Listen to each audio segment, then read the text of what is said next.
Welcome to ONR Insights. This presentation delivers a systematic overview of key biblical topics dedicated to illuminating biblical truths.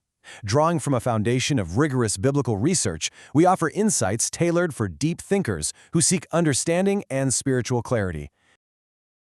Have you ever just stopped and wondered about the ultimate beginning? I mean, not just our planet or our galaxy, but everything. Today, we're diving into one of the oldest, most profound questions ever asked. I mean, really think about that for a second. Why is there anything? A universe, stars, planets, you, me, instead of just nothing? This isn't just some philosophical game.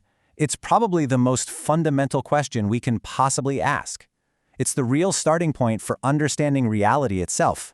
We're talking about a concept that is so deeply ingrained in us. We use it every single day without even realizing it. Seriously, it's the engine behind all rational thought, whether you're trying to figure out why your phone won't charge or you're a scientist trying to cure a disease.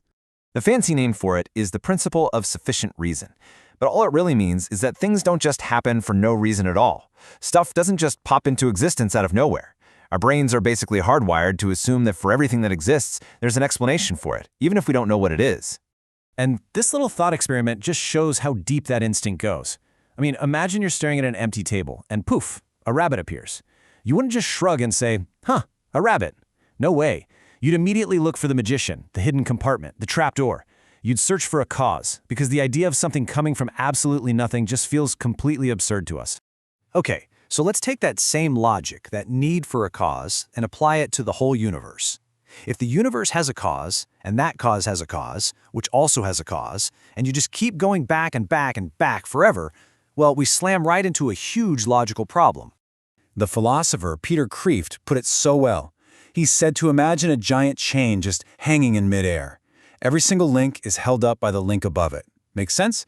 But if that chain of links goes up forever, and there's no first link, no hook in the ceiling, what's holding the whole thing up? The answer is nothing. An infinite chain hanging from nothing is impossible.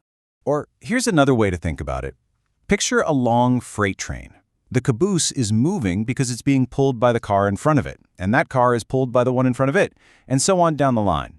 But if there's no engine at the very front actually starting the whole process, the train isn't going anywhere. It's just sitting there. You absolutely have to have an engine, a first mover, to get the whole thing going. Okay, one last analogy to really make this stick. Think of existence like a book you want to borrow. You ask me for it, and I say sure, but I have to borrow it from my friend, and she has to borrow it from her friend, and on and on and on for infinity. Are you ever going to get that book? Nope, never. For the book to ever be passed down, someone, somewhere at the beginning of the line has to actually own the book. They can't be a borrower too. You know, this isn't a new idea. Thinkers like Thomas Aquinas laid this all out centuries ago. He basically said, look, we see things changing all around us. Nothing just changes on its own. Something else has to cause that change. But that chain of causes can't go back forever, or else nothing would have ever started changing in the first place. So logically, there must be a first mover, an unmoved mover that started it all. Now, for centuries, this was pretty much just a philosophical debate. A lot of people, scientists included, kind of just assumed the universe was eternal, that it had always been here. But then, in the 20th century, something incredible happened. Modern science started catching up with the ancient philosophy.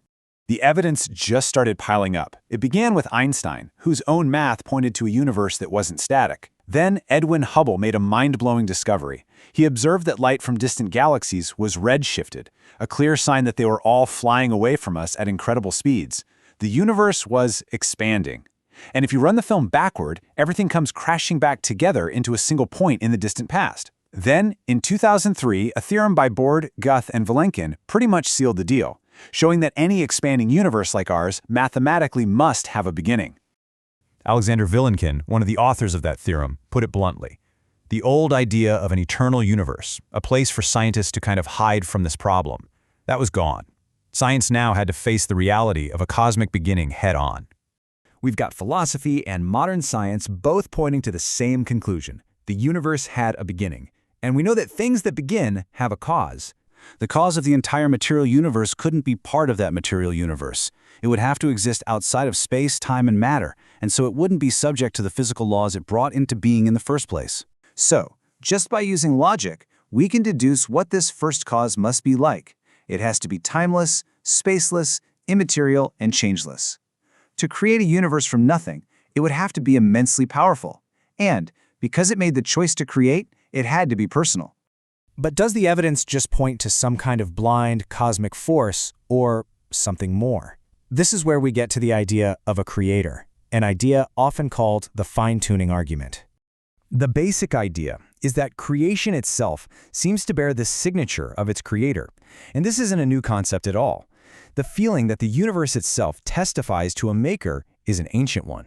This ancient verse from Psalm chapter 19, verse 1, captures that core idea perfectly. The universe itself points beyond itself, suggesting clear evidence of a creator's handiwork. So when you look at the universe through the lens of both logic and science, you're faced with a really profound conclusion. It had a beginning, and therefore it had a cause. This isn't just a leap of faith, it's an anchor grounded firmly in reason. The first cause would have to be what's called a necessary being. That means its very nature is to exist. It doesn't depend on anything, it just is. It's uncaused and totally self-sufficient. This whole line of reasoning is often summed up in what's called the cosmological argument. It's incredibly simple and powerful. Premise 1, whatever begins to exist has a cause. That's our basic intuition. Premise 2, the universe began to exist. That's what modern cosmology is telling us.